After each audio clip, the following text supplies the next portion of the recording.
नमस्कार, रण क्षेत्र देख रहे हैं आप। आपके साथ मैं हूं लावनी विनीत। आज रण क्षेत्र में बात होने वाली है अर्थव्यवस्था की संभावनाओं की, उन संभावनाओं की जिसके द्वार बजट 2026 ने खोलने की तैयारी कर ली है। जी हां, बजट 2026 अब सामने आ चुका है। वित्त मंत्री निर्मला सीतारमण, जिन्होंने नवी बार ये बजट प्रस्तुत किया है। मोदी 3.0 का ये बजट खास तौर से ये स्पष्ट कर रहा है कि भारत विकास की रफ्तार में किस तरह से तेजी से बढ़ता हुआ विकसित भारत की नींव को मजबूत करता हुआ नजर आ रहा है। प्रधानमंत्री नरेंद्र मोदी भी स्पष्ट शब्दों में कह रहे हैं कि ये बजट दरअसल उस रिफॉर्म का बजट है जो 2047 के सशक्त भारत की नींव को मजबूत करेगा। ये बजट युवाओं का बजट है, ये बजट आधी आबादी का बजट है, ये बजट उन संभावनाओं का बजट है जो साफ तौर पर रिफॉर्म, परफॉर्म और ट्रांसफॉर्म के आधार पर आगे बढ़ता है। इस बजट में बहुत कुछ है जिसे समझने की जरूरत है। हालांकि बजट जब आया तो इसके बाद जो आम आदमी था, आम जनमानस था, उसको बहुत सारी अपेक्षाएं थी। आपको याद होगा कि टैक्स स्लैब को लेकर खास तौर से, क्योंकि पिछले साल जो बजट आया था, जो टैक्स स्लैब था उसका दायरा बढ़ाकर 12 लाख तक कर लिया गया था, यानी तब 12 लाख तक की इनकम में आपको कोई टैक्स नहीं भरना था। तो आम जनमानस ये सोच रहा था कि इस बार भी शायद उसे टैक्स स्लैब में कुछ राहत मिलेगी, लेकिन ऐसा कुछ हुआ नहीं है। लेकिन सरकार ये कह रही है कि इस बजट को आप इस तरह से देखने का प्रयास करें कि यह बजट दरअसल आम जनमानस का ही बजट है, क्योंकि इस बजट में जो पूरा का पूरा केंद्र है वो उन छोटे शहरों की तरफ भी है जो विकास की रफ्तार के नए पहिए बनकर उभरेंगे। इस बजट में इंफ्रास्ट्रक्चर पर बहुत ज्यादा जोर दिया गया है। इस बजट में युवाओं की स्किल पर बहुत ज्यादा जोर दिया गया है। इस बजट में महिलाओं को सशक्त करने पर जोर दिया गया है।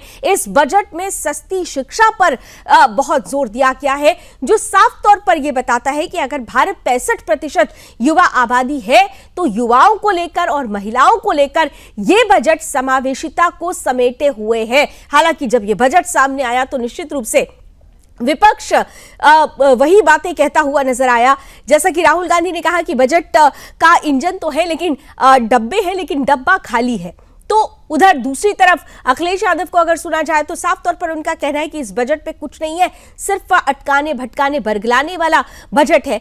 तृणमूल कांग्रेस से ममता बनर्जी ये कह रही हैं कि बंगाल के लिए कुछ किया ही नहीं गया है। हालांकि इस बात पर भी चर्चा हो रही थी कि चुनावी जो राज्य हैं, 2026 चुनावों का साल है, केरल, तमिलनाडु, पश्चिम बंगाल, असम जैसे जो राज्य हैं उनके लिए क्या किया गया। तो यहां पर भी सरकार ने स्पष्ट कर दिया कि जिस तरीके से इस बजट में अगर औषधीय पार्क खोलने की बात होती है, अगर इंफ्रास्ट्रक्चर को मजबूत करने की बात आती है, तो यहां पर खास तौर से देखने वाली चीज ये है कि ये उन राज्यों के लिए है जो चुनाव के दायरे में है इस साल में। कुल मिलाकर आकांक्षाओं और आशाओं का बजट सरकार कह रही है, लेकिन विपक्ष कह रहा है कि इस बजट में कुछ नहीं है। आज खुलकर इसी पर करेंगे बहस कि किसने क्या पाया, किसने क्या खोया, क्या वाकई ये संभावनाओं और आकांक्षाओं का बजट है या फिर ये सिर्फ और सिर्फ, जैसा कि विपक्ष कह रहा है, कि सिर्फ एक कहानी है। खुलकर बात करेंगे। कुछ ही देर में आज के खास अतिथि हमारे साथ जुड़ जाएंगे, लेकिन सबसे पहले क्योंकि प्रतिक्रियाएं आई तो सबसे महत्वपूर्ण प्रतिक्रिया प्रधानमंत्री नरेंद्र मोदी की रही। क्या कुछ उन्होंने कहा और इसके साथ ही साथ राजनीतिक गलियारों में यह बजट किस तरह से हलचल लेकर आया, तमाम प्रतिक्रियाएं और फिर आज की चर्चा की शुरुआत।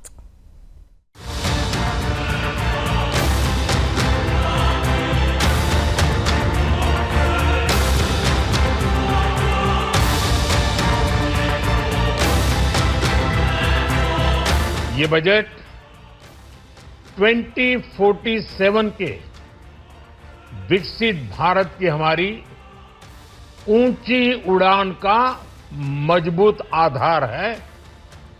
साथियों, आज भारत जिस रिफॉर्म एक्सप्रेस पर सवार है, इस बजट से उसे नई ऊर्जा, नई गति मिलेगी। जो पाथ ब्रेकिंग रिफॉर्म्स किए गए हैं वो एस्पिरेशन से भरे हुए भारत के साहसिक, टैलेंटेड युवाओं को उड़ने के लिए खुला आसमान देते हैं।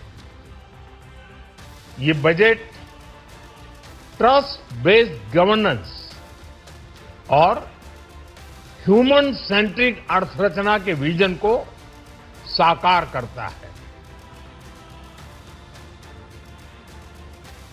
मित्रों,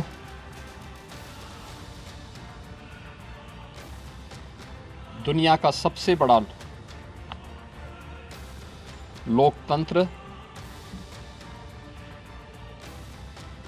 भारत ने आज नए भारत का, विकसित भारत की संकल्पना के रोड मैप को लेकर के अपना नया बजट देशवासियों के सामने प्रस्तुत किया है।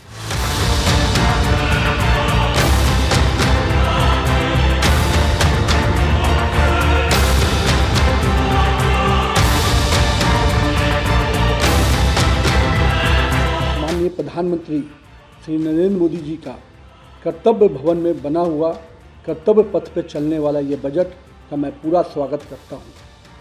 जिस प्रकार से माननीय निर्मला सीतारमण जी ने लगातार 9वीं बार अपना बजट रखा है, ये भारत सरकार की पॉलिसी सस्टेनेबिलिटी और गुड गवर्नेंस का प्रतीक है। माननीय प्रधानमंत्री जी का जो विश्वास जनता के बीच में है, उसको ये बजट पूरी तरह से दर्शाता है। हम लोगों ने देखा कि किस प्रकार से माननीय प्रधानमंत्री जी का सबका साथ सबके विकास के जो मूल मंत्र हैं, वो इस बजट के पूरे विस्तार में दिखता है। साथ ही साथ विकसित भारत 2047 के बनाने का जो सपना माननीय प्रधानमंत्री जी ने देखा है, उसके लिए भी ये संकल्प से सिद्धि वाला बजट है। मोदी सरकार के पास अब नई आइडिया खत्म हो गई है। ये बजट भारत की कहीं अधिक आर्थिक, सामाजिक और राजनीतिक चुनौतियों के लिए एक सवाल होके बैठा है और खास करके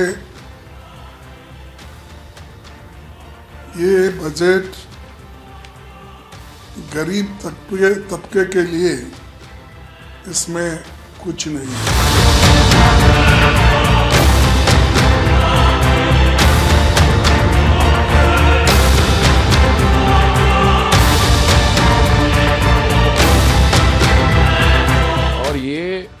निर्मला जी का 9th कंसेक्यूटिव बजट है।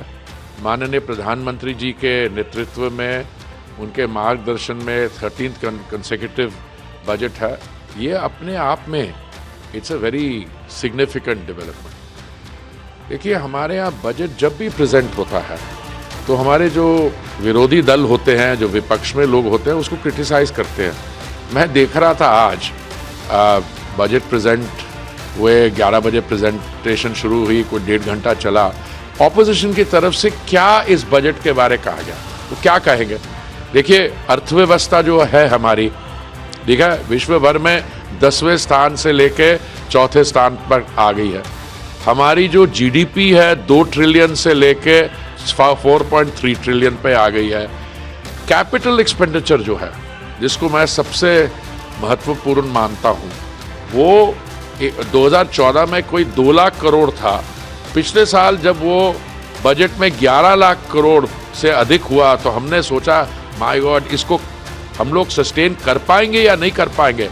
और लीजिए, इस साल वो 12.2 लाख करोड़ हो गया। जिस सरकार से कोई उम्मीद नहीं, उसके बजट से क्या उम्मीद होगी।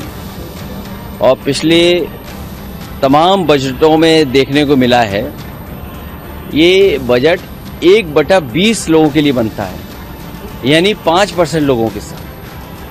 और आज सरकार को ये भी सोचना चाहिए पीछे मुड़ करके कि जो जो वादे उन्होंने किए थे अपने घोषणा पत्र में, क्या उन पे खरे उतरे हैं।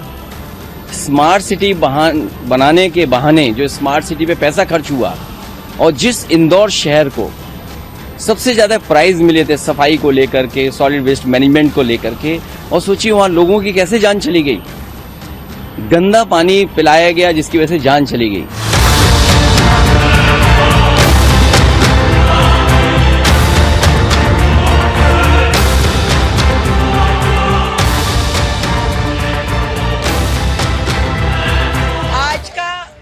हमारी फाइनेंस मिनिस्टर निर्मला सीतारमण जी के द्वारा रखा गया ये बजट सच में नरेंद्र मोदी जी के सपनों का, उनके विजन का विकसित भारत 2047 की ओर आगे कदम बढ़ाने वाला ये बजट है और जिसने हर वर्ग को छुआ है, व्यापार के नए नए आयामों पे काम करने के लिए प्रोत्साहित किया है। जिस तरीके से एक एक सेगमेंट पे इस बजट ने अपनी बात रखी है। नरेंद्र मोदी सरकार में वित्त मंत्री निर्मला सीतारमण जी ने जो बजट पेश किया है, विशेषकर सेना में जो 15% की बढ़ोतरी की है, उससे सेना का हौसला के साथ साथ सारे देश का हौसला बुलंद हुआ है।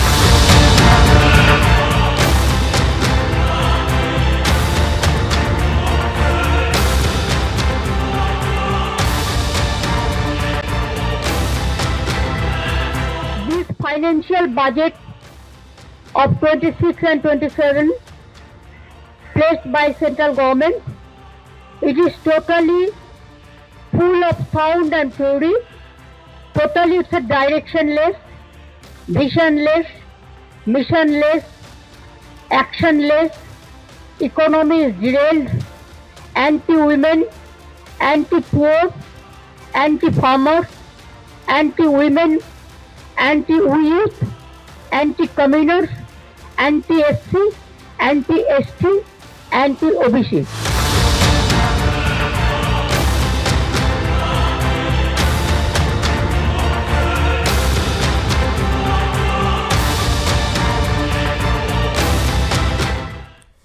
तो बजट का हलवा मीठा है या कड़वा है? विपक्ष ये कह रहा है कि इस बजट में कुछ भी नहीं है, लेकिन सरकार ये कह रही है कि ये बजट उस रिफॉर्म का बजट है जिस पर परफॉर्म करके हम ट्रांसफॉर्म करेंगे और विकसित भारत 2047 की नींव को मजबूत करेंगे। विपक्ष के लिए कहा जा रहा है नजर नहीं, नजरिया बदलिए।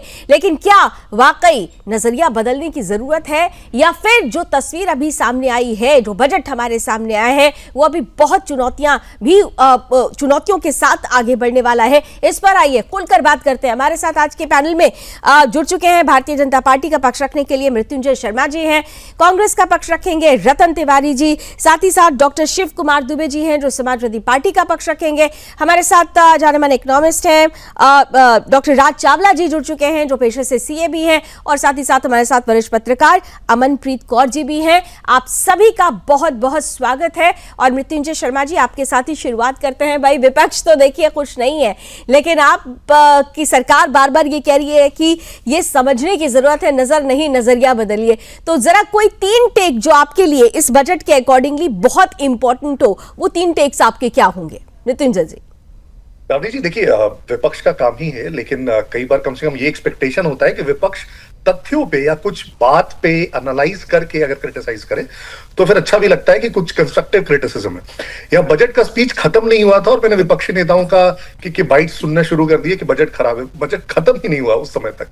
तो मैं आता हूं कि देखिए, जो इस बार का बजट है बहुत ज्यादा इंपॉर्टेंट लावनी जी है, और इकोनॉमिक सर्वे भी कहता है कि अभी जो ग्लोबल एनवायरनमेंट है उसके बीच हम इंडिया को कैसे सस्टेनेबली ग्रो करें, वो सबसे बड़ा अपने पास अभी प्रायोरिटी है। आप ग्लोबली देखेंगे, जैसे इंडिया इस पर 7.4% से हम लोग ग्रो कर रहे हैं FY26 में। ग्लोबल ग्रोथ रेट आप देखेंगे 3% के आसपास है। यूरोप, यूएस जैसे डेवलप्ड इकोनॉमीज को देखेंगे तो 2% के आसपास है।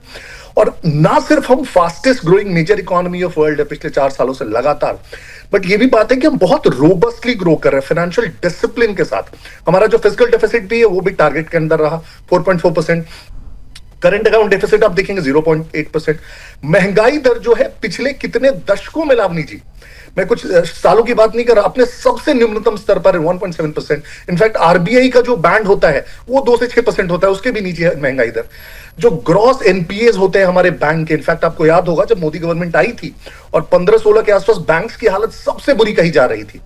ग्रॉस एनपीएस हमारे कई दशकों में अपने सबसे लोएस्ट लेवल पे है। तो इंडिया ग्रो भी कर रहा है और बहुत सस्टेनेबली ग्रो कर रहा है, ये देखना इंपॉर्टेंट है लावनी जी। यहां तक कि हमारे ऊपर टैरिफ्स लगाए गए, उसके बाद भी आप देखेंगे हमारा एक्सपोर्ट्स ग्रो कर रहा है। आपने बिल्कुल ठीक कहा, सस्टेनेबिलिटी बहुत जरूरी होती है किसी भी चीज को, खासतौर से अगर लक्ष्य बड़ा रखा गया हो उस लक्ष्य के लिए, खासतौर से 2047 के लिए। लेकिन ये भी तो देखा जाएगा ना मृत्युंजय जी की जैसे ही बजट आया, जिस तरीके से सेंसेक्स धड़ाम से गिरा है, तो फिर तो यही कहेंगे कि कारोबारियों को विश्वास नहीं है क्या? लावनी जी, सेंसेक्स का इतना 1-to-1 कनेक्शन नहीं हो सकता है। सबसे पहले तो सेंसेक्स क्या पिछले हफ्ते भर का रिकॉर्ड देखिए, कई बार क्या होता है सेंसेक्स ऑलरेडी अकाउंट कर लेता है किसी गुड न्यूज को, और जब गुड न्यूज ऑलरेडी आ जाता है तो ऑलरेडी इतना इन्फ्लेटेड होता है वो कि आप देखेंगे उसमें डिक्लाइन हो जाएगा। कल को मान लीजिए सेंसेक्स फिर से ऊंचा उठ गया, परसों फिर से ऊंचा उठ गया, तो क्या कहेंगे? तो ऐसे 1-to-1 कहना कि आज बजट आया तो आज का सेंसेक्स क्या है, ऐसे आप कंपेयर करने लगेंगे तो यूपी गवर्नमेंट ने बहुत सारे ऐसे बजट के दिन थे जिसमें सेंसेक्स गिर गया, तो वो बहुत मेरे ख्याल से इंपॉर्टेंट फैक्टर नहीं हो सकता है। और लवली जी, दूसरी बात यह है कि हम लोगों ने इस बजट में रिफॉर्म्स पर बहुत ज्यादा फोकस किया। हमने कहा कि पिछले साल हम लोगों ने टैक्स कंसेशंस दिए, आम करदाता को दिए, कॉर्पोरेट्स को दिए। इस बार हम कह रहे हैं कि उसके ईज को कैसे हम बढ़ाएं, कैसे कंप्लायंस को अच्छा करें, जो कॉर्पोरेट टैक्स है मैट को कैसे हम एकदम सुदृढ़ करें और कहें कि उसमें कोई दिक्कत किसी को नहीं होना चाहिए फाइलिंग में। तो इन चीजों पे बहुत ज्यादा फोकस करना इंपॉर्टेंट है।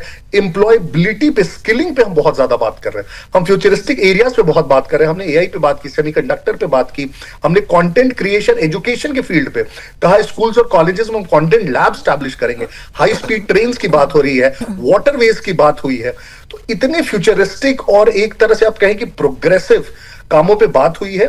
और दूसरा, भारत को as a global growth engine के रूप में 2047 तक हम किस प्रकार से ले जाए, मेरे ख्याल से उसमें एक एक ईंट जो लगाने का काम होता है वो इस बजट ने किया है।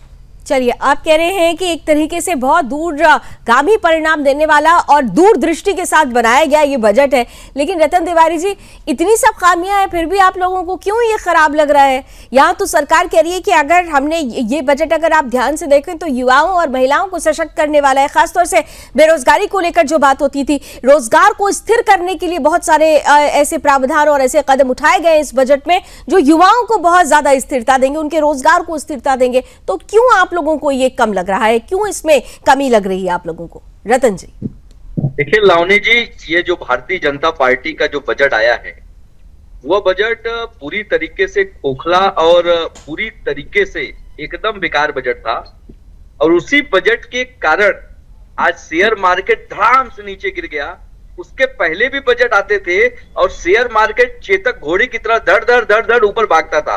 तो कहीं ना कहीं अर्थव्यवस्था में जो समझते हैं, अर्थव्यवस्था को जो समझदार लोग हैं, जो कहीं ना कहीं शेयर मार्केट के ऊपर निर्भर रहते हैं, वो समझ गए हैं कि यह बजट में कुछ है नहीं। आप मुझे बताइए कि पहले 11 साल पहले यही शिक्षा जगत में हम लोग 4.5 से 5% बजट लेके आते थे।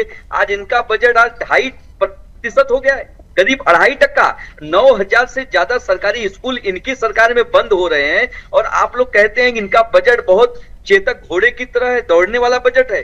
कहीं ना कहीं इन्होंने अपने इस बजट से भारत की जनता को कुछ भी नहीं दिया है। और एआई क्रिएशन की बात करते हैं, यही उन लोग है ना लावनी जी जो बनारस को क्योटो बनाने वाले थे, 100 स्मार्ट सिटी देने वाले थे, बेरोजगारी खत्म करने वाले थे, अच्छे दिन लाने वाले थे, बहुत सारी बातें थी। आज देखिए रक्षा के बजट में लावनी जी, रक्षा के बजट में हम लोग 17% तक बजट देते थे, लेकिन आज ये घट के 13% हो गया है। तो कहीं ना कहीं देश से इनकी पड़ी नहीं है। लेकिन एक चीज तो देखिए, ये देखना होगा ना, लेकिन एक चीज तो देखना होगा ना, जो महंगाई दर थी, अगर आप 2013 की बात करें, 2013 में ये आंकड़ा 9.9 का था, यानी अप्रोक्सीमेटली 10 के लगभग पहुंच रहा था, जो 2025 आते आते 4.6% हो गया। तो परफॉर्मेंस तो दिख रही है ना, बिना परफॉर्मेंस के तो ये तस्वीर नहीं आती है। इसका मतलब काम तो हो रहा है, उनकी पॉलिसीज कम से कम काम तो कर रही है। आपकी सरकार में तो पॉलिसी पैरालिसिस को लेकर बड़े आरोप लगते थे। रतन जी, लावनी जी, हमारी जब सरकार थी 70 वर्षों तक आप लोग कहते हैं कि हमने सरकार चलाई, तो हमने अपने देश पे मात्र कितना कर्जा था वो सबको पता है, लेकिन आज 1,35,000 से ज्यादा कर्जा हो चुका है। तो कर्जदार बनाने वाले प्रधानमंत्री को हम बधाई देते हैं, भाजपा के प्रवक्ता को बधाई देते हैं। इसी तरीके से देश को खोखला करते रहिए, देश को कर्ज में डुबोते रहिए, देश को बर्बाद करते रहिए। जल्दी से जवान ऐसे ही आत्महत्या करते रहे, किसानों के लिए जवाब दीजिए। लावनी जी, सबसे पहले तो इनके आंकड़े पता नहीं कहां से कोट करके लाए हैं। दूसरा, मैं थोड़ा सा करेक्ट कर दूं लावनी जी, जो इन्फ्लेशन रेट था मनमोहन सिंह जी की सरकार में 2012 में वो 12% क्रॉस कर चुका था। 12% हम लोगों ने पूरे एक साल में इन्फ्लेशन झेला है, और वो अभी 1.7% है, 4% भी नहीं लावनी जी, इतना डिफरेंस है। दूसरा, ये रक्षा बजट की बात करें, ये लोग रक्षा बजट की बात कर रहे हैं। वो 17% की रक्षा बजट में मुंबई में जब हमले होते हैं तो ये लोग हाथ पे हाथ धरे बैठे रहते हैं और पाकिस्तान से चर्चा करते हैं कि क्या कर सकते हैं, और डॉजियर देते हैं। तो रक्षा की तो कम से कम बात नहीं करनी चाहिए कांग्रेस के किसी प्रवक्ता को। आज देखिए रक्षा के क्षेत्र में भारत कितना आत्मनिर्भर है। कल तक 14 के पहले, सुन लीजिए, 14 के पहले कौन सा मैन्युफैक्चर करते थे हम डिफेंस के सेक्टर में? डिफेंस सेक्टर मैन्युफैक्चरिंग जीरो थी अपनी, जीरो। और आज इस बार जब स्ट्राइक भी किया हमने, तो ज्यादातर हमारे इंडिजिनस टूल्स थे और वेपन्स थे जो हमने यूज किया, वो इनको नहीं दिखता है। ये रक्षा के क्षेत्र की बात सही है मृत्युंजय जी, लेकिन जब हम डिफेंस कॉरिडोर की बात करते हैं, जब हम ऑपरेशन सिंदूर जैसी परिस्थिति की बात करते हैं जो हमारे लिए न्यू नॉर्मल है, तो आज तो ये ऑपरेशन सिंदूर के बाद का ही पहला बजट था, तो कुछ एक्सपेक्टेशन तो डिफेंस को लेकर थी, वो एक्सपेक्टेशंस नहीं फुलफिल हो पाई हैं, ये तो आप लोगों को मानना होगा। नहीं, बिल्कुल नहीं लावनी। देखिए, आपको समझना होगा, बहुत सारी चीजें इंटरकनेक्टेड होती है। फॉर एग्जांपल, जो कैपिटल एक्सपेंडिचर्स आप देखेंगे, कैपिटल एक्सपेंडिचर्स का एक बहुत बड़ा पोर्शन होता है जो बाकी सारे सेक्टर से जुड़ा होता है। कैपिटल एक्सपेंडिचर 2014 में कितना था? 2 लाख करोड़ था। इस बार कितना है? 12 लाख करोड़ है, 6 गुना लावनी जी। वो कैपिटल एक्सपेंडिचर्स कहां जाते हैं? उस कैपिटल एक्सपेंडिचर्स में बहुत सारे डिफेंस में आते हैं, बहुत सारे हेल्थ में आते हैं, बहुत सारे एजुकेशन में आते हैं, तो उसको आप अलग नहीं कर सकते। तो एक ऐसी सरकार जो कैपिटल एक्सपेंडिचर को, रोड्स की सिर्फ बात कर लीजिए ना, कितना रोड बनाते थे प्रतिदिन? ये 13 किलोमीटर 14 किलोमीटर बनाते थे, आज हम 35 किलोमीटर प्रतिदिन रोड बनाते हैं। ये इंफ्रास्ट्रक्चर में अंतर नहीं है। तो किसी भी सेक्टर में आप देखेंगे ब्रॉडली, आप ये हेल्थ और एजुकेशन की बात कर रहे थे, आप सोच लीजिए जितने आईटीज इन्होंने 70 साल में नहीं बनाए, उससे 3 गुना हमने 10 साल में बना दिए। सेम आईएम्स के साथ है, सेम एम्स के साथ है, सेम ट्रिपल आईटीज के साथ है। कौन सा ऐसा सेक्टर है जिसमें इन्होंने 70 साल में जो काम किया उससे हमने कम से कम 2 गुना या 3 गुना पिछले 10 सालों में नहीं किया? एक सेक्टर नहीं निकाल पाएंगे डेटा के साथ। तो इसीलिए कम से कम हमारे ऊपर उंगली उठाने से पहले अपना 70 वर्षों का इतिहास देख लें। डॉक्टर दुबे, अब ये बात तो सही है ना कि अगर हम 13वीं पायदान से अगर आज की तारीख में हम 4थे पायदान पर आ गए, लक्ष्य रखा गया है कि 2030 तक हम 3रे पायदान पर होंगे। हालांकि ये भी कहा जा रहा है कि जिस तरीके से हमारी रफ्तार है विकास की, हो सकता हो कि 27 के आखिरी तक या 28 के शुरू में ही हम उसे अचीव कर ले। तो दिख तो रहा है कि काम हो रहा है, फिर क्यों आप लोगों को लगता है कि सरकार सिर्फ अटकाने भटकाने वाला काम कर रही है, जैसा कि अखिलेश यादव जी कहते हुए नजर भी आ रहे थे?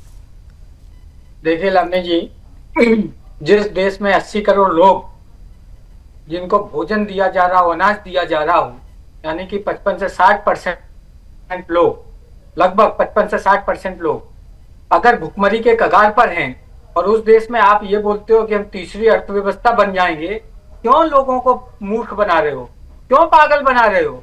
आज वही ये भारतीय जनता पार्टी की केंद्र की सरकार जो कर रही है ना, एक नया डेवलपमेंट हो रहा है। नहीं, भुखमरी कहाँ पर है? यहाँ तो सरकार कह रही है कि 25 करोड़ लोगों को गरीबी की रेखा के ऊपर निकाल दिया। ये थोड़ा आंकड़े बताइएगा, जहां से आंकड़े आपने, ये अगर आपने बात रखी है तो आंकड़ों के साथ खेलते हैं ना आज, क्योंकि आज तो बजट का दिन है। और अभी देखिए सीए साहब भी हमारे साथ है, अमनप्रीत कौर जी भी है, वो बताएंगी। बताइए डॉक्टर दुबे, ये आंकड़े कहाँ से लेकर आए, कहाँ भुखमरी आपने देख ली? पहले पूरी बात तो सुनिए। हाँ, बताइए। चल गया है कि मकान बनवाया ना, तो बाहर वाला जो दीवार होती है ना, उसको 1.5 पेज से बराबर कर देने का। अंदर दीवारें हैं, प्लास्टर है कि नहीं है, पंखा लगा के एसी लगा, कोई मतलब नहीं है। सिर्फ बाहर की दीवार एकदम चकाचक होनी चाहिए, ताकि वहां से गुजरने वाला शख्स बोले कि लवनी जी का तो मकान क्या फर्स्ट क्लास है।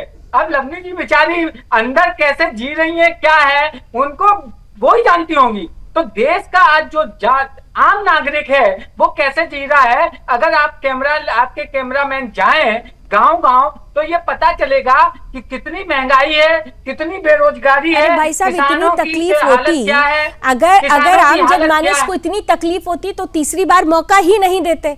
और फिर राज्य दर राज्य चुनावों में देख लीजिए कि वहां पर भी मौका नहीं देते। मौका दिया जा रहा है ना, मौका तो दिया जा रहा है। आप लोग कह रहे हैं ना बाहर से फर्निशिंग है, अंदर से सब खराब है, तो अंदर की तस्वीरें कहाँ आप स्पष्ट रूप से रख पा रहे हैं? 300 से 240 में लटका दिया। आप बोले जवाब दे दीजिए। अपंग सरकार बना दी है। मुझे लगता है ये कैसे बात करते हो आप भी? जरा जवाब दे दीजिए जल्दी से, फिर डॉक्टर राज चावला अमन जी के पास जाएंगे। ये जो इन्होंने जो एग्जाम्पल दिया शिव कुमार जी ने कि उनके डेमोक्रेम पे, अब सुन लीजिए थोड़ा, सुन लीजिए। आइए डॉक्टर शिव जी, जो लावनी जी इन्होंने एग्जाम्पल दिया है कि बाहर घर पेंटेड है और अंदर से खोखला है, मुझे लगता है समाजवादी पार्टी से अच्छा इस प्रकार का इसकी असलियत कोई और नहीं जानेगा। इन्होंने 5 सालों में, इनको देश में तो कभी रूल करने का मौका मिला नहीं, 5 सालों में इन्होंने उत्तर प्रदेश में शासन किया। 5 सालों के शासन में इन्होंने उत्तर प्रदेश में क्या मचाया, आरोप लगाया है तो जवाब ले लॉ एंड लीजिए। ऑर्डर क्या था, देख लीजिए आर्थिक हालात क्या थे उत्तर प्रदेश के 5 साल। अरे जवाब लीजिए ना भाई साहब, जवाब ले लीजिए, दे रहे हैं, काउंटर आंसर कर रहे हैं वो आपको, फिर आप आरोप लगाइएगा। एक आरोप के बाद पहले जवाब ले लीजिए, फिर लगाइएगा आरोप। लावनी जी आज तक इनको केंद्र में शासन करने का मौका तो नहीं मिला, उत्तर प्रदेश में मिला था 5 साल, और उस 5 सालों में आप देख लीजिए क्या हालत कर दी उन्होंने उत्तर प्रदेश की। उत्तर प्रदेश को दंगों का प्रदेश कहा जाने लगा। उत्तर प्रदेश में कैसा प्रदेश था जहां की लॉ एंड ऑर्डर सबसे बदतर होती थी पूरे देश में। लॉ एंड ऑर्डर के नाम पे ये मुख्तार अंसारी और अतीक अहमद ऐसे लोगों को ये संरक्षण देते थे, और इस प्रकार के लोग जो वहां के माफियाओं को संरक्षण देते थे, जिनके सीएम हाउस में बैठे होते थे वहां के माफिया, और जो ये माफिया चलाते थे सरकार, वो आज इकोनॉमी क्या यहाँ पे बात कर रहे हैं। सबसे पहले लावनी जी, मुझे नहीं लगता समाजवादी पार्टी में किसी को अर्थशास्त्र और इकोनॉमी समझ में भी आती है। इनको लाठी डंडे गोली भाला यही सब समझ में आती है, और ये सिर्फ वैसी बातें कर सकते हैं। तो इसीलिए सबसे पहले सिर्फ और सिर्फ उत्तर प्रदेश में इनको देखना चाहिए कि पिछले 7-8 वर्षों में उत्तर प्रदेश में क्या बदलाव आया है, इन्होंने क्या बना के रखा था उत्तर प्रदेश, और उत्तर प्रदेश आज क्या हो गया है। और इस कारण से ना इन्हें देश में और ना उत्तर प्रदेश में कभी शासन का दोबारा मौका मिलेगा। एक बार गलती हुई थी जनता से, कभी दोबारा इनको मौका नहीं मिलेगा लावनी जी। इन लोगों की डॉक्टर राज चावला, बजट वाला दिन तो ये होता है। चलिए आइए, अच्छा ठीक है, डॉक्टर शिव कुमार दुबे जी और मृत्युंजय जी और रतन तिवारी जी, आप लोग पॉलिटिकल पार्टी है, लेकिन अमनप्रीत जी या फिर डॉक्टर राज चावला जी, ये कोई किसी पॉलिटिकल पार्टी से नहीं है, इनके चश्मे से जरा समझने की कोशिश करते हैं, इनके नजरिए को समझते हैं। डॉक्टर राज चावला जी, आप इकोनॉमिस्ट भी हैं, इस पूरे बजट को किस तरीके से आप देख रहे हैं? ये बजट बहुत ही प्रोग्रेसिव, बहुत ही पॉजिटिव है, और जिस तरह से भारत का जो ग्रोथ इंजन है उसको एक शक्ति देने का ये बजट है। अभी बात हो रही थी कि शेयर मार्केट आज धड़ाम हो गया, बजट की वजह से हो गया। बजट की वजह से नहीं हुआ, बजट के अंदर एक प्रोविजन आया है कि जो सिक्योरिटी ट्रांजैक्शन टैक्स होता है STT, वो फ्यूचर एंड ऑप्शन के ऊपर लगता है। आज वो फ्यूचर वाला जो सिक्योरिटी ट्रांजैक्शन टैक्स था वो 2 पैसे से 5 पैसे हो गया, और जो ऑप्शन का सिक्योरिटी टैक्स था वो 10 पैसे से 15 पैसे हो गया। क्या होता है कि एक खर्चा पड़ता है कंपनी को, जब भी हम ब्रोकर से कोई ट्रांजैक्शन करते हैं तो उसको देना होता है ब्रोकर को सिक्योरिटी ट्रांजैक्शन टैक्स। तो एक तो इसका कारण ये था शेयर मार्केट का, और शेयर मार्केट गिरने का जो दूसरा कारण है वो ये है कि आज की डेट में हम देख रहे हैं कि ग्लोबलाइजेशन, जिस तरह से अमेरिका और ईरान की तनातनी चल रही है, उस वजह से भी थोड़ा सा माहौल खराब है शेयर मार्केट का। उसका बजट से कोई मतलब नहीं, बजट तो बहुत ग्रोथ ओरिएंटेड है। ठीक है, बजट आप कह रहे हैं ग्रोथ ओरिएंटेड। एक जल्दी से अमनप्रीत जी का भी एक कमेंट ले लेती हूँ। अमनप्रीत जी, चुनाव के लिहाज से खासतौर से अगर देखा जाए, राज्य वाइज अगर देखा जाए, खासतौर से अभी TMC को आपने सुना, ममता बनर्जी बड़ी नाराज है, उन्होंने कहा कि कुछ नहीं दिया बंगाल को, लेकिन यहाँ पे सरकार कह रही है कि हम केवल बंगाल नहीं, हम तो पूरा देश लेकर चल रहे हैं, और देश के लोगों के लिए ये बजट है। देखिए लावनी जी, सबसे पहले हम अगर चुनाव के हिसाब से आपने पूछा तो चुनाव के हिसाब से ही मैं बताऊंगी। पिछली बार मखानों की बात हो रही थी, पिछली बार बिहार की बात हो रही थी, क्योंकि पिछली बार बिहार में इलेक्शन थे। तो आपको याद होगा कि निर्मला सीतारमण जो साड़ी पहन के आई थी वो भी मधुबनी की पहन के आई थी। और आज आपने नोटिस करा होगा कि इलेक्शन केरल और तमिलनाडु में है, तो कांचीवरम की तमिलनाडु की साड़ी पहन के आई है। 9 बार बजट पेश कर चुकी हैं निर्मला सीतारमण, और 2 बार ऐसा हुआ है कि ये उन्होंने कांचीवरम साड़ी पहनी है, जबकि वो वहीं की हैं। तो ये होता है मैसेज, ये होता है कन्वे करने की बात कि आप जो आपकी चुनावी राज्यों हैं वहां तक अपना मैसेज कैसे पहुंचा रहे हो। अगर आप मुखाने को प्रमोट कर रहे थे पिछले साल, अगर आप बिहार की बात कर रहे थे तो वही साड़ी आपने पहनी। ये देखने वाली चीजें होती हैं बीइंग ए विमेन, मैंने ये नोटिस करा। और उसके बाद अगर नॉर्मल भाषा में हम बात करें लोगों की, तो हम और आप अगर बात करें कि हमें क्या मिला है, अगर बजट पेश हुआ है, ये बोल रहे हैं कि जो हमारा जो विकसित भारत है उसको ऊपर ले जाने के लिए आज का बजट जो है वो बहुत जोगन डालेगा। तो हमें क्या मिला है? टैक्स में तो कोई रिलीफ नहीं मिला, वही 12 लाख वाली पिछले बजट वाली जो बात थी उसी पे जो जीरो था वही था। उसके बाद ट्रेन की बात करें, अगर हाई स्पीड ट्रेन चलाई गई हैं, कॉरिडोर चलाए गए हैं, बहुत सारी ट्रेन की अनाउंसमेंट हुई है, पर उसके बाद अगर हम ये देखें कि जो पिछली ट्रेन हैं जो एक्सीडेंट हो जाते हैं उनका क्या लेकिन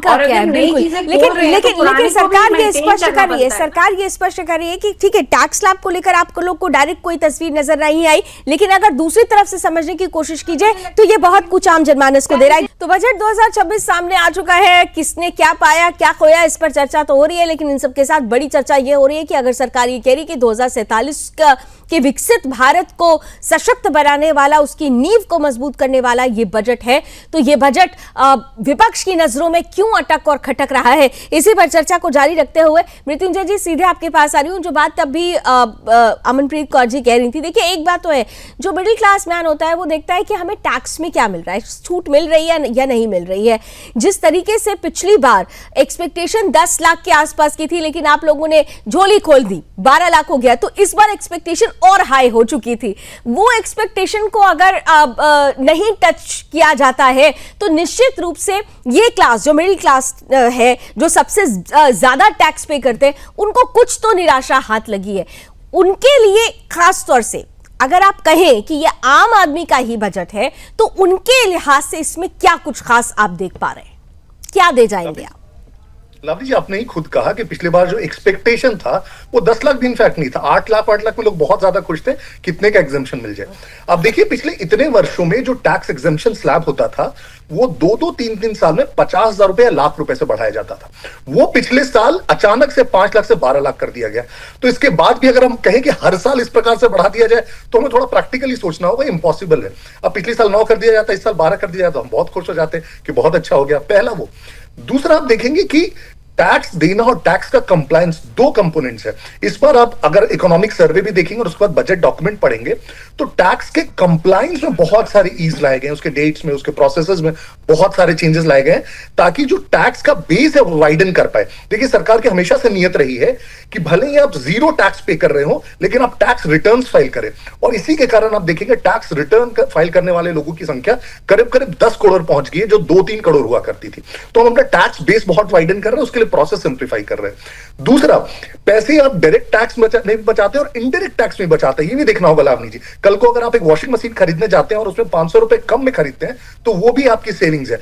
इनडायरेक्ट टैक्स में जो जीएसटी स्लैब्स का रैशनलाइजेशन हुआ उसके कारण आप देखिए इनडायरेक्ट टैक्सेस में हम बहुत ज्यादा सेव कर रहे हैं, उसके कारण कंजम्पशन बढ़ा है। और इनफैक्ट इकोनॉमिक सर्वे डेटा देता है कि consumption as a proportion of GDP जो हमारा है, आप देखते हैं कंजम्पशन करीब 61% हो गया हमारे जीडीपी का, और ये इतना इसलिए बढ़ पाया है क्योंकि हमारा इन्फ्लेशन बहुत हिस्टोरिकली लो है, तो लोग पैसे ज्यादा बचा पा रहे हैं। हमारा इनडायरेक्ट टैक्सेस कम हो गया है जीएसटी में, तो लोग ज्यादा सामान खरीद पा रहे हैं उसी पैसे से। तो इन चीजों को भी हमें देखना होगा। बहुत सिंप्लीफाई करके ये कह देना कि हर बार टैक्स स्लैब में 2-2, 5-5 लाख बढ़ा दिया जाए, वो बहुत सस्टेनेबल है नहीं लावनी जी, और कोई भी सरकार नहीं कर सकती। ठीक है, आप ये कह रहे हैं कि परचेजिंग पावर पैरिटी हमारी ज्यादा है, हालांकि चाइना को अब हम कॉम्पीट फिर से करना पड़ेगा, फिर से चाइना की वो सिचुएशन आ चुकी है। लेकिन एक चीज तो तय है रतन जी, एक चीज तो तय है, देखिए सरकार जो पॉलिसीज बना रही है उसका एक बड़ा फोकस, एक लक्ष्य उन्होंने रखा है, उस लक्ष्य में खास तौर से रोजगार को प्राथमिकता। अब रोजगार का मतलब सिर्फ सरकारी नौकरी नहीं होता है, अगर इंफ्रास्ट्रक्चर को बूस्ट दिया जाता है तो वहां पर भी रोजगार सृजन होगा, अगर यहां पर एमएसएमई को बूस्ट दिया जाता है तो वहां पर भी रोजगार होगा। फिर आपको ये नजर क्यों नहीं आता, क्यों आप लोग कहते हैं कि ये युवाओं के साथ धोखा देने वाला ये बजट है? देखिए लावनी जी, मैं पहले भी कहा, अभी भी कह रहा हूं कि अर्थव्यवस्था को मजबूत करने के लिए प्रति व्यक्ति आय में बढ़ोतरी कैसे होगी, इस पे इन्होंने बात करना चाहिए। इस बजट पर कोई स्पष्टता नहीं दिखाई देती। मैं बार बार कह रहा हूं, डिजिटल कंटेंट क्रिएशन को बढ़ावा देने की बात तो की गई है, मगर देश की शिक्षित व गैर शिक्षित युवा आबादी के लिए यथार्थ में जॉब कैसे क्रिएट होगा उसकी बात करनी चाहिए। क्रिएशन कैसे किन सेक्टर में होगा उसकी बात करनी चाहिए। देश के किस सबसे मसले पर बजट में कोई स्पष्ट रोड मैप दिखता ही नहीं है। और इन्होंने उत्तर प्रदेश को क्या दिया, इन्होंने मुंबई को क्या दिया, इन्होंने और राज्यों को क्या दिया, उस पर बात करनी चाहिए। मैं तो बार बार कर रहा हूं, एजुकेशन पे बात करनी चाहिए, रक्षा पे बात करनी चाहिए। जो हमारे देश में लगातार आत्मघाती हमले हो रहे हैं, बजट जो है बढ़ाना चाहिए, रक्षा का, शिक्षा का बढ़ाना चाहिए। तो कहीं ना कहीं ये सरकार पूरी तरीके से लावनी जी फेल हो गई है। इन्होंने एक डब्बा तो लाया लेकिन डब्बे में कुछ नहीं लाया, डब्बा पूरी तरीके से खाली था। या यूं कहें इन्होंने मटेरियल तो लाया, माल तो लाया, लेकिन जो उसका परत था ऊपर का वो पूरा पुराना था। तो कहीं ना कहीं ये इलेक्शन जीतने के हिसाब से बजट लाया गया। आरोप लगाने के लिए आरोप लगाया जाए तो ये बात ठीक नहीं लगती है साहब। देखिए, अगर इतना ही खराब होता ना तो यू आके एफटीए नहीं होता, उसके साथ ये होता ही नहीं। अगर इतना ही खराब होता तो बीते दिनों में अगर आप देखें तो $75 बिलियन का एफडीआई की घोषणा हुई नहीं होती ना। यानी सब कुछ खराब नहीं है। हम मानते हैं कि कुछ चैलेंजेस हो सकते हैं, कुछ चीजें ऐसी होती हैं जिसको थोड़ा सा प्रैक्टिकलिटी के साथ आगे लेकर जाना चाहिए, लेकिन सब कुछ खराब है ये कहना तो ठीक नहीं होगा। डॉक्टर राजचावला, पूरी तरीके से खराब है। मैं बोलता हूं कि आपने किसानों को क्या दिया, गरीबों को क्या दिया, जो दबे कुचले लोग हैं, जो सरकार से उम्मीद रखे थे कि हमें कुछ मिलेगा, उन्हें कुछ नहीं मिला। हम एक आम जनमानस की आवाज को आप तक पहुंचा रहे हैं। जी बोलेंगे तो शायद आपको नहीं समझ में आएगा। डॉक्टर राज चावला जी से पूछ लेती हूँ। भाई, क्या आप बताइए डॉक्टर चावला कि ये तो बात सही है कि किसानों की इनकम दोगुनी कराने की बात हुई थी। हमारा जो पूरी की पूरी अर्थव्यवस्था है वो एग्रो बेस्ड है, और कोविड के दौरान भी हमने देखा था उस टाइम पर दुनिया भर की अर्थव्यवस्था क्रैश कर गई थी, लेकिन हम टिके हुए थे बिकॉज ऑफ अपने अन्नदाता। तो इस बार भी यही एक्सपेक्टेशन तो थी। तो क्या आपको लगता है कि इसमें कुछ कदम जो उठाए गए हैं वो वाकई हमारे किसानों को सशक्त करने वाला है, जैसा कि ये आरोप लगाने की कुछ नहीं दिया गया है? लावनी जी, आज के लिए एक तो बहुत बड़ी खुशखबरी है। इस बजट के अलावा बताता हूँ कि आज इंटरनेशनल मॉनेटरी फंड की रिपोर्ट आई है, और उस इंटरनेशनल मॉनेटरी फंड ने आज भारत को 10 में से सेकंड स्थान पे खड़ा कर दिया है। ये जीडीपी ग्रोथ है भारत की, आज अमेरिका से आगे पहुंच गया भारत। और आज के बजट के अंदर हमारी फाइनेंस मिनिस्टर ने 10,000 करोड़ रुपए का प्रोविजन किया है एसएमई ग्रोथ फंड के लिए। जो हमारा एमएसएमई सेक्टर है उसके लिए चैंपियन स्कीम बनाई है। चैंपियन स्कीम के तहत मुझे बताते हुए खुशी हो रही है कि हमारा institute of chartered accountant of India, उसको ये ड्यूटी दी है कि आप हर शहर में हमारे नौजवान, उनको आप जैसे चार्टर्ड अकाउंटेंट का कोर्स करना तो थोड़ा सा मुश्किल होता है, कॉर्पोरेट मित्र के लिए, बिल्कुल कॉर्पोरेट मित्र का जो बनाया है प्रोग्राम, कि उसके थ्रू जो हमारा एमएसएमई सेक्टर है, जो वो महंगे चार्टर्ड अकाउंटेंट की सर्विसेज नहीं ले पाता है, उसको एज ए सर्टिफाइड अकाउंटेंट बना के, कॉर्पोरेट मित्र बना के, तो क्या इससे तो ये भी तो रोजगार सृजन है। यही तो समझने वाली बात है, ये भी तो रोजगार सृजन है। उन बच्चों को भी रोजगार मिलेगा। उधर मेरा जो एमएसएमई सेक्टर है, आपने देखा होगा आज एमएसएमई सेक्टर को सरकार पिछले 5 बजट से, मैं आपको 1 बाय 1 बताता हूँ, छोटी छोटी चीजें बताता हूँ, थोड़ा जल्दी से। 2023 में 2 करोड़ रुपए तक का loan without any collateral security मिलता था, जिसको वे कहते हैं सीजीटीएमएससी स्कीम। 1 अप्रैल 2023 से वो 2 करोड़ का लोन 5 करोड़ का हो गया। कोई भी एमएसएमई किसी भी बैंक से बिना किसी कोलेटरल सिक्योरिटी के लोन ले सकता है। और लास्ट ईयर के बजट में उस 5 करोड़ को 10 करोड़ रुपया कर दिया गया। और 10 करोड़ यहाँ पे ही खत्म नहीं हुआ, उन्होंने 20 करोड़ कर दिया कि अगर कोई एमएसएमई एक्सपोर्ट करेगा तो वो 20 करोड़ रुपए तक का loan without any collateral security किसी भी बैंक या एनबीएफसी से ले सकता है। ठीक है। इसके अलावा सरकार पिछले साल 2024 है, सॉरी पिछले से पिछले साल 2024 में एक नई सेक्शन लेके आई थी 43PH।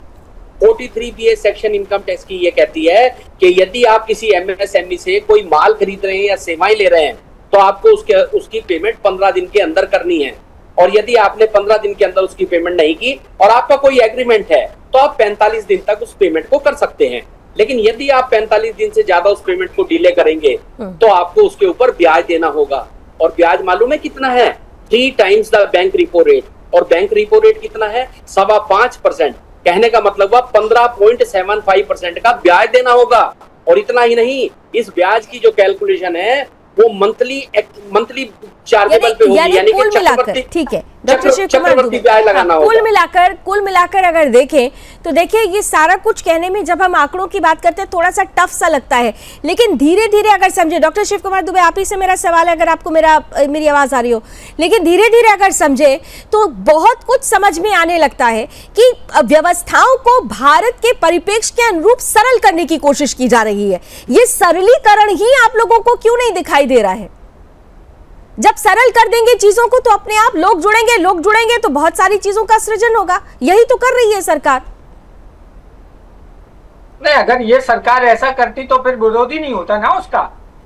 कागजी कार्रवाई करने में तो कोई तकलीफ नहीं होता है। कागजी कार्रवाई में तो अरबों रुपए का MOU हो गया था उत्तर प्रदेश में, ये कंपनियां आई, वो कंपनियां आई, इतने का MOU हो गया, उत्तर प्रदेश एकदम टॉप पे हो जाएगा। कौन विरोध कर रहा है ये भी तो बताइए। विरोध तो आप ही लोग कर रहे हैं ना, आम जनमानस की बात करिए, कहाँ विरोध हो रहा है? अरे लेकिन आज धरातल पे आप जाइए, कौन से डिस्ट्रिक्ट में कौन सी कितनी कंपनियां लग गई हैं, और जो कंपनियां समाजवादी पार्टी की सरकार ने हमने अप्रूव की थी वो आज तक उन्होंने रोक के रखी हैं।